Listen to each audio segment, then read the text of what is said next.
In 1703, when he was 17 years old, Bach landed his first paying job, his first gig. His contract described him as a lackey, and he was paid like one. True, he played violin in the Weimar court of the drunken Duke Johann Ernst, but mostly he was responsible for performing menial chores. That same year, he was invited to the town of Arnstadt to test the new organ at the new church, a skill he made use of his entire life to make a little extra money on the side. When the church was first established back in 1683, the founders were so poor that they couldn't even afford to paint the walls, much less commission the building of an organ. But 16 years later, a congregant donated 800 guilders, just the money needed for an organ, in exchange for burial plots for his wife and himself. An organ was built, and Bach tested and approved it. In the process, the town fathers couldn't help but notice his astonishing virtuosity, and on the spot offered him his first real musical job as organist. Fast forward to 1990 and the fall of the East German Communist government and reunification of Germany. To commemorate the 250th anniversary of Bach's death, the old Arnstadt organ was restored, and in a nationally televised ceremony, the church was rededicated as the Johann Sebastian Bach Church. The same year that Sebastian came to Arnstadt, 20-year-old Maria Barbara Bach took up residence at the Golden Crown Inn, an Arnstadt hostelry owned by her aunt, Regina Wiedemann. Sebastian was also renting living quarters there. The two of them were about the same age.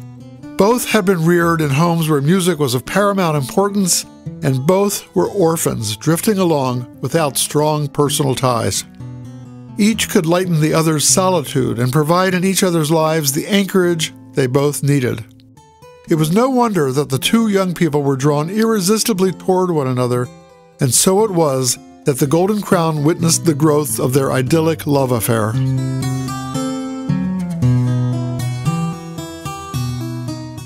One time, Sebastian was granted a 4-week leave of absence to travel to Lübeck to visit with the most renowned composer of the day, Dietrich Buxtehude. Bach famously set off on the 200-mile trek, but did not return for several months. While his late return landed him in hot water with the town council, young Sebastian must have made quite an impression on Buxtehude, because the old man offered Sebastian the prestigious and lucrative opportunity to succeed him as concertmaster. But with a significant catch, he had to marry Buxtehude's 30-year-old spinster daughter, Anna Margrethe. An offer, by the way, identical to the one Buxtehude had previously made to the up-and-coming George Friedrich Handel. Bach declined and returned home.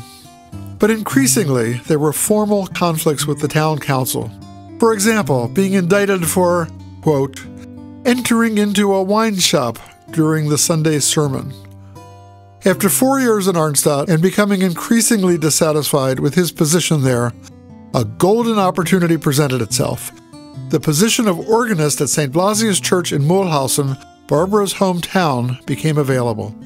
And so, in 1707, when he was 22 years old and she 23, Sebastian Bach married the love of his life. And so the Bachs began married life full of love, proximity to kin, and a promising professional situation. And it was in Mulhausen that Bach composed his first truly profound masterpiece for organ, God is My King. There's no way that Sebastian could have foreseen that theological differences would compel him to leave Mulhausen within the year, for his superior at St. Blasius deemed Bach's music as too worldly and carnal, and decried music in the church service as siren songs, disturbing meditation, mixing the world's vanity with the sacred, and corrupting the gold of divine truth. The Bachs had to uproot themselves again, and luck was with them. A court organist was needed back in Weimar. Sebastian presented himself in July 1708, gave his trial performance, and of course was accepted. And it was there that Johann Sebastian Bach, Weimar court organist for the next 9 years, came of age.